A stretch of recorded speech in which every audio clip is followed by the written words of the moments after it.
up off the coast of Devil's Reef. It appeared that they had some kind of underwater city. Old Man Marsh was getting gold from them, and they traded their sacrifices for eternal life.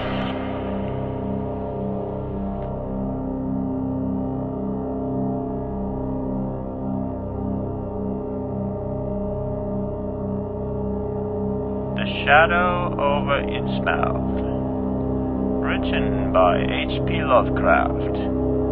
1931. We find the narrator in the beginning of the story in 1927 on a tour of the New England, Massachusetts area at age 21. Along the way, he interviews people in the town near Innsmouth, only to find more and more mysterious information leading him to want to take the old beat-up bus that leads into Innsmouth. The narrator ends up taking a ride on the bus driven by a strange-looking man. Once in the town of Innsmouth, the narrator manages to get the town drunk to give him some information about the true history of the creepy town.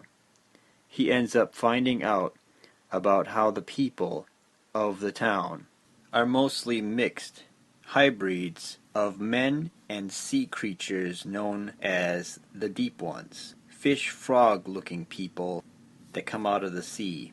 The people are in a cult called the Esoteric Order of Dagon.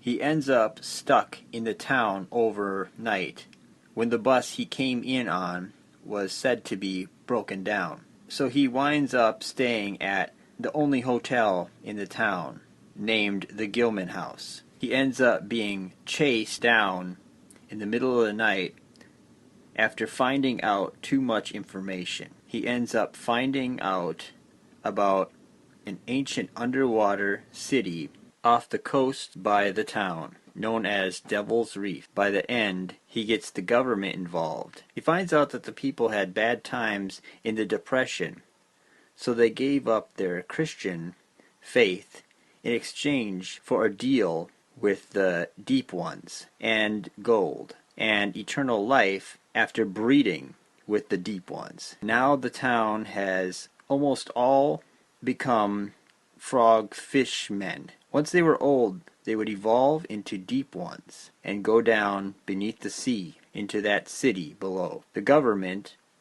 in the end, destroyed the town. Now that was the story summary so that you kind of know what the whole story is about. So now I'm going to do my analysis of that. First off, the Deep Ones. These are creatures that live beneath the sea. Basically, they're offspring of Dagon.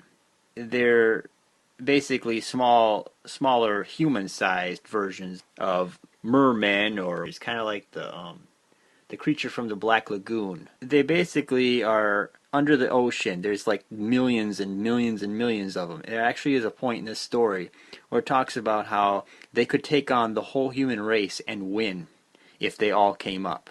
So that's kind of creepy. And the next thing is they hoard gold down in this city that they have beneath the ocean. And it's really interesting that these creatures, for some reason gold is this important thing to them, that they hoard gold. And I don't understand it, but they have all these like head dresses and stuff like this that go on like kind of crowns and stuff like that they have down there, and some of it ends up coming up. And then people, one place in the story, they actually have it in a museum because it's made for a bigger head than a normal human head, basically like a Nephilim type head, but it's not really Nephilim. It's like a fish man, like the head of their religion or whatever would wear this thing. Which is ironic. It's kind of like, it reminds me of the Dagon hats that the Pope or whatever and the bishops and stuff would wear, you know, in Dagon worship, which is pagan, whatever, but that's what their hats are like. But these things are made out of gold, so it's a little different. And then the next thing is, when this town gets taken over, the head person of the town exchanges, basically makes a deal with the devil and kind of forces the townspeople into going with him into this deal in exchange for, gold and eternal life. He doesn't tell them right away that the eternal life is that they have to mate with these fishmen and actually raise the offspring. And basically the whole town is going to be taken over by these fish creatures. And at one point in the story, in the history of the town, they talk about how the people who weren't into that, when they found out the real deal, that when they found out that they gave up their Christianity for this Dagon worship crap, and then they find out that, they have to mate with these things, a lot of people, obviously, what you would think, would revolt, So they did, and then these fish creatures came up and took out all the people of the town that would not, bow to them, which is really creepy. And also, then, of course, the people ended up, like parents or whatever of some of the kids and stuff, would all be dead and stuff, and then there'd be human children there or whatever, and there's human people there, but they would shut their mouth basically, and they'd have to do the business that they were basically appointed to do, which is really messed up. And it reflects kind of like the fallen angels that came down and mated with the daughters of men in the Bible. It's basically the same thing. This is straight up half human, half fish mingling, like, of their seed. It's really twisted. This is a really interesting and creepy story. It's pretty amazing. This story is like one of the best Lovecraft stories for anybody. If anyone wants to read a Lovecraft story, this is not too big. It's not too long. It's not boring. It's like the perfect mix of everything, and it has a lot of crazy, creepy mythos or whatever. I mean, I'm not endorsing it. I'm not saying it's like a good thing, but I'm just saying that this is a good science fiction story if you just take it for that. I mean, obviously, you're not going to take it and start reading it and go, oh, maybe I should worship Dagon. I mean, duh. So, anyway, in the story also, there's a Freemason house or building or whatever that it's actually kind of funny to me anyway. That building basically goes from being a Freemason building, that basically the head building for the Order of Dagon, which is really ironic that, Freemasons, they worship Lucifer at the top, and then of course they end up getting taken over by Lucifer and they get thrown out of their own building basically in this story, which is, I don't know, I think it's funny.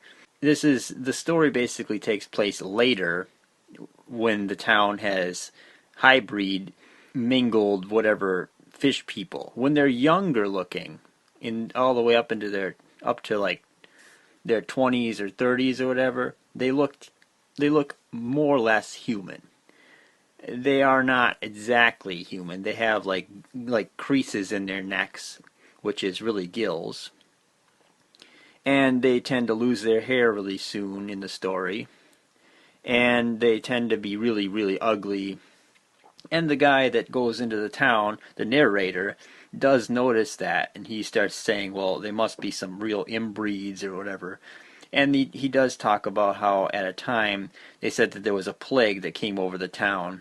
When you first learn of the plague, you think, oh wow, this is biblical, because the people in that town turned from their Christian faith and started worshiping Dagon.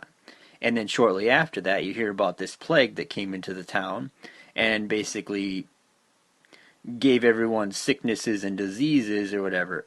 But later you find out that that wasn't a plague, that the fishmen, or the deep ones, came up from the sea, from the coast, and wiped out everybody who wouldn't take part in the Order of Dagon, basically. So, anyway, you end up finding out about this town mainly through this drunken guy that lives in the town, who is not one of them, who's not a mixed breed, but he basically agreed to keep their secret safe or whatever. But he ends up, spilling the story when he gets drunk. So the narrator gets him drunk, of course, and then he hears the whole story. Of course, he doesn't believe it, but he basically hears about how there's this the only building that's or the only business that's actually doing well in the whole town is the gold refinery. And the gold refinery is, of course, where the old man Marsh, the one of the head people of the town at one point, used to get all the gold from beneath that the deep ones would give him for all of the trade of basically mixing their seed with the humans, which is really twisted. But anyway, and so they used to reward him, basically. He was kind of like a sellout. He basically sold his own people out in a lot of ways. So he ends up giving out, he ends up getting rich from this whole operation, him and his sons, after that. And it's kind of the only business in the town. I mean, yeah, there is the hotel in the town, the Gilman House, which is really nobody's there. I mean, there's nobody that stays at the Gilman House. In fact, nobody really goes to this town. It talks about that in the story. Also, it talks about Devil's Reef as a place, like a small little island area where these creatures basically come up, and the reason that they're out there is because that's where old man Marsh, or whatever, the old main guy of the town or whatever, and his sons, and the people of the town, the people that were in the cult, the Order of Dagon or whatever, ended up sacrificing whatever, their families or whoever they had to these deep ones. So there's that. And it's a pretty creepy story. I mean, this story really is kind of freaky, especially if you know the Bible in any way. You can read this and go, wow, this really reflects Genesis 6 and the sons of God mingling their seed with the daughters of men kind of thing, except for this is the fallen angel Dagon, or his offspring, mixing with humans, basically. Also, I really would like to get into the fact that they talk about this reef in this story and how there's a hidden underwater city or whatever. And I want to talk about how that kind of ties in with another thing that people don't talk about very much, but it's a thing. People have seen throughout time and time again UFOs like floating above water or beside ship vessels or whatever, and they always go under the sea, which is really, really weird. But you could actually see them go flying into the ocean, not into outer space, not to Zeta Meticula, but literally under the ocean. I mean, it makes sense though, because most of the earth is made of water. I mean, there's very little landmass, really, if you think about it, because most of the earth, I mean, everywhere you go, it's water. There's so much water on this planet. If I was some kind of a demon, I guess, or fallen angel, or whatever, in a chariot made of fire, or whatever, however it's described, I would be hiding under the ocean, since I don't think that it affects them, the pressure from the water or any of that. So it would make sense to have a base under the ocean where humans cannot get to them. No human could get to them there, because we can't go to the bottom of the ocean. Or we can send our little probes or whatever to look around, but I mean, it's basically like we're looking down at one little grain of sand on a beach. We can't really get the full picture of what's under the sea. Especially down, we can't go into the deepest spots in the ocean.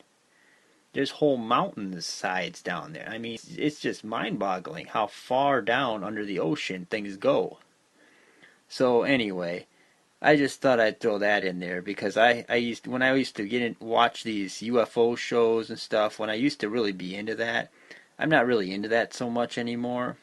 Ever since I really kind of started reading the Bible and got to know Christ or whatever and became kind of a fringe Christian truther kind of thing, it's like I just kind of just lost my